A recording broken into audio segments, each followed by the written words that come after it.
सेठ साहब, सवालात तो आज आपसे बहुत से पूछना है क्योंकि कुछ आलमी मंजरनामे पर हलचल इस नौयत की है कि गेम चेंजर समझा जा रहा है उसको।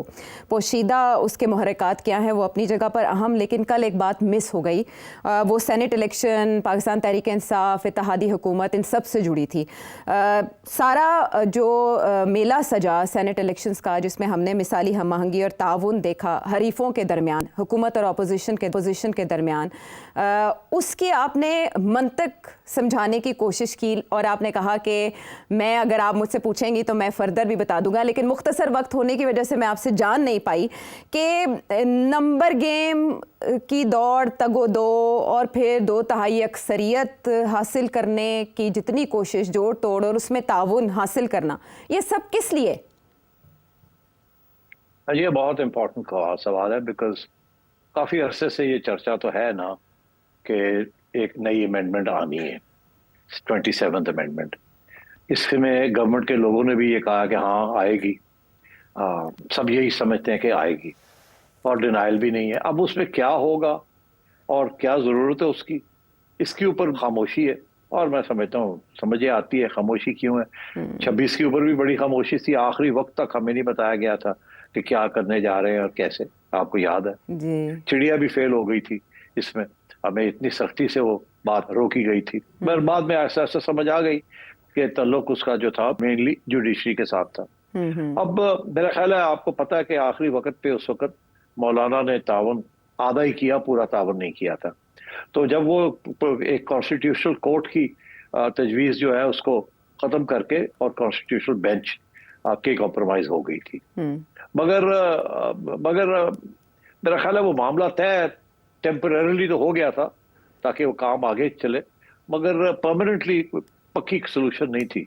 और मैं समझता हूँ कि शायद ये मामला अधूरा रह गया था, इसको भी पूरा करेंगे अगली कॉन्स्टिट्यूशनल अमेंडमेंट में। मगर क्योंकि काम तो चल ही रहा है तो फिर इतनी अर्जेंसी तो नहीं है उसकी कि कॉन्स्टिट्यूशनल कोर्ट बनाया जाए। अभी कॉन्स्टिट्यूशनल बेंच के साथ काम तो चल रहा है। अच्छा, तो मगर चले बना लेंगे वो, तो फिर क्या और क्या हो सकता है जिसके लिए आपको कॉन्स्टिट्यूशनल अमेंडमेंट की जरूरत है? जी। क्योंकि ये तो सब तस्लीम करते हैं कि जी आनी है, होगी, हक है एंड सो ऑन, और ये सारी भाग दौड़ जो हुई है इसका तो यही मतलब है numbers game was important for 2/3 majority. तो इसलिए अब ये इसके ऊपर तो सब चुप है, मगर स्पेकुलेशन हो सकती है, थियोराइजिंग हो सकती है, लोग अपने अपने इम्प्रेशंस या अपनी अपनी पर्सपेक्टिव दे सकते हैं। तो इसका ये मतलब नहीं है कि गवर्नमेंट ऐसे सोच रही है या एस्टेब्लिशमेंट ऐसे सोच रही है, मगर सोचा जा भी सकता है। तो मैं इसमें थोड़ी सी ऑन दिस बेसिस कि ये मेरे पास कोई इंफॉर्मेशन नहीं है, ये मेरी अपनी सोच है कि शायद ऐसे हो, जी। जरूरी नहीं कि ये ऐसे ही हो, मगर जी। शायद ऐसे हो।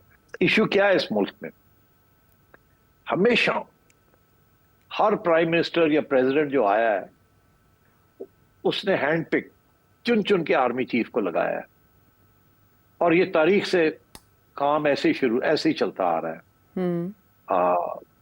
और जब से जमहूरियत आई है और ये इशू बड़ा इंपॉर्टेंट बन गया।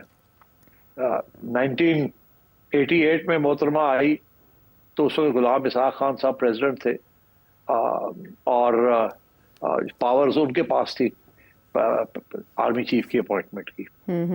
और वो ही, और उनको सिर्फ ये नहीं थी कि आर्मी चीफ अपॉइंटमेंट की, उन्होंने उनके पास डिसमिस ऑफ द गवर्नमेंट की अपॉइंटमेंट भी थी, जिसे जियाउल हक साहब लाए थे 58(2)B article constitution amendment, 8th amendment जिसे कहते थे।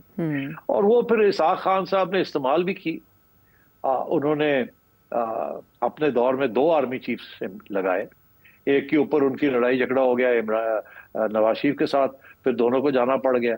और दूसरी दफा उन्होंने नवाज शरीफ साहब को डिसमिस किया, बेनजीर भुट्टो साहब को एक दफा डिसमिस किए। वो पावर था फारूक लगारी के पास भी, आर्मी चीफ की अपॉइंटमेंट का और प्रेसिडेंशियल डिसमिसल का। उन्होंने भी मोहतरमा की जो चॉइस थी फॉर आर्मी चीफ वो एक्सेप्ट नहीं की और अपना जहांगीर करामत साहब को लगाया जो कि उनकी चॉइस थी।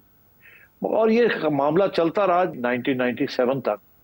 जब नवाज शरीफ साहब आए तो उन्होंने ये प्रेसिडेंट का जो पावर था 58(2)B 13th अमेंडमेंट किया और उसको फारग कर दिया, और सारा पावर प्राइम मिनिस्टर के हाथ चला गया। और वो फिर आगे से उन्होंने सिलेक्ट करना शुरू किया आर्मी चीफ को। अच्छा, अब आपने देखा कि वो मसले हल नहीं हुए। जब भी लड़ाई झगड़े होते थे तो गवर्नमेंट डिसमिस हो फिर फारिग हो जाती थी, और आपने आर्मी चीफ सेलेक्ट करने के साथ भी मसला हल नहीं हुआ। और ये एक सोर्स ऑफ टेंशन रही between the army and the prime minister. मैं ये समझता हूँ कि अब वो सिचुएशन एक ऐसी आ गई है कि जब जनरल मुशर्रफ आए तो उन्होंने आते सार उन्होंने एक प्रोविजनल कॉन्स्टिट्यूशनल ऑर्डर पास किया और ये पावर वापस ले ली अपने पास। और प्लस उस वक्त तो खैर वो आर्मी चीफ थे तो उन्होंने सिर्फ डिसमिसल की पावर ली, मगर फिर उन्होंने 17th अमेंडमेंट की 2003 में गालबन, जिसमें उन्होंने 58(2) भी अपने हाथ पे वापस ले लिया। अच्छा, अब बड़ी इंटरेस्टिंग बात यह है कि जब जरदारी साहब आए तो उन्होंने 18th अमेंडमेंट करके वो पावर खत्म कर दी और प्राइम मिनिस्टर के पास दे दी power to appoint the army chief, and also जो प्रेसिडेंट की पावर थी टू डिसमिस गवर्नमेंट वो भी खत्म कर दी। मगर आपने देखा मसला हल नहीं हुआ ना। नवाज शरीफ साहब ने फिर सिलेक्शन जो की आर्मी चीफ की, वो आर्मी चीफ के साथ नहीं चल सके और फिर फारग हो गए वन वे और दी अदर। इसी तरीके से इमरान खान साहब ने भी कोशिश की कि वो अपना आर्मी चीफ लगाए और जिस जो लगा था उसके साथ काम करने की कोशिश करे, तो वो काम नहीं चला, लड़ाई झगड़े हो जाते। तो ये जो मामला रहा है ना आर्मी चीफ का, जब तक ये सियासतदानों के पास ये पावर रही है तो प्रॉब्लम्स ही रहे हैं, मसला हल नहीं हुआ। प्रेसिडेंट के पास रखें या प्राइम मिनिस्टर के पास रखें, मसला हल नहीं होता। तो ये मामला अब मैं समझता हूँ और भी ज्यादा कॉम्प्लिकेटेड और सीरियस हो गया है, क्योंकि इस स्टेज पे we already have a hybrid government, और हाइब्रिड गवर्नमेंट के अंदर we know where the power comes from. ठीक, तो ये अब अनफॉर्चुनेट है ये मामला, जिसकी वजह से सारा सिस्टम जो है वो ब्लॉक हो गया है। और ये इमरान खान की गलती है कि एक तरफ अपने पास पावर रखना चाहते थे और गलत इस्तेमाल किया, और अब एक नया प्रॉब्लम क्रिएट कर दिया है जिसके साथ डेडलॉक हो गई है। वो मैं अंग्रेजी का मुहावरा कहता हूँ कि एक तरफ एक इररेसिस्टिबल फोर्स है, दूसरी तरफ एक इमूवेबल ऑब्जेक्ट है। एक वो फोर्स है जिसे आप रेजिस्ट नहीं कर सकते, दूसरी तरफ वो फोर्स है जो हिला नहीं सकते। तो अब कैसे इसको हल किया जाएगा? तो मैं ये समझता हूं कि ये पॉसिबल है कि सोच कहीं बन जाए या बन रही है या शायद ना भी बने, मगर अगर ये power appointment of the army chief जी, ये पावर और डिसमिसल ऑफ गवर्नमेंट ये फिर रिवर्ट हो जाए 58(2)(b to the presidency away from the prime minister. अच्छा, ठीक, तो एक मसला एक हद तक हल हो सकता है कि अश्योरेंस मिल सकती है to the all army chiefs के एक कैप्रिशियस, एक मूडी प्राइम मिनिस्टर गड़बड़ ना करे और आगे जैसे पहले होता रहा है। मगर इसके साथ साथ ये भी हो सकता है कि एक प्रेसिडेंट भी गड़बड़ कर सकता है ना, तो एक सिविलियन प्रेसिडेंट को, कि सिविलियन प्रेसिडेंट भी होते हैं जी, तो क्या ये मुमकिन है ये पावर जो है ये सिविलियन से ले ली जाए किसी न किसी कॉन्स्टिट्यूशनल अमेंडमेंट के जरिए, और ये कोई ऐसी कमेटी को दे दी जाए या एक नेशनल सिक्योरिटी काउंसिल को दे दी जाए जिसके अंदर सारे चीफ्स रिप्रेजेंटेड हों, तो इस किस्म की चीज हो सकती है।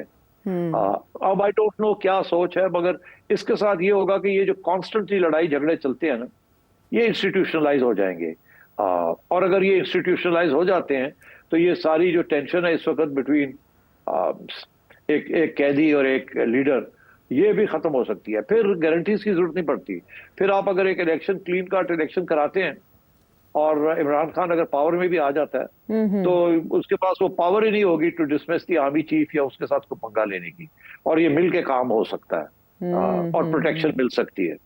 तो मैं ये समझता हूँ कि गोइंग फॉरवर्ड अगर इस किस्म के कोई फॉर्मूले बन जाए या बना ले जाए लोगों के लिए, मैं नहीं कह रहा कि आप बनाएं, मैं तो हमेशा सिविलियन सुप्रीमेसी की बात करता हूँ, मगर सिविलियन सुप्रीमेसी में हमने देखा है कि सिविलियंस भी ये कांट बी ट्रस्टेड अनफॉर्चुनेटली। जिस किस्म के हमारे लीडर्स आए हैं उन्होंने भी बड़ी गड़बड़ की है, और अगर गड़बड़ की है तो फिर इसको कोई बैलेंसिंग एक्ट की जरूरत पड़ गई है, जैसे अब एक हाइब्रिड रेजीम का बैलेंसिंग एक्ट बन गया है। तो मेरा ख्याल है कि this is where we are right now.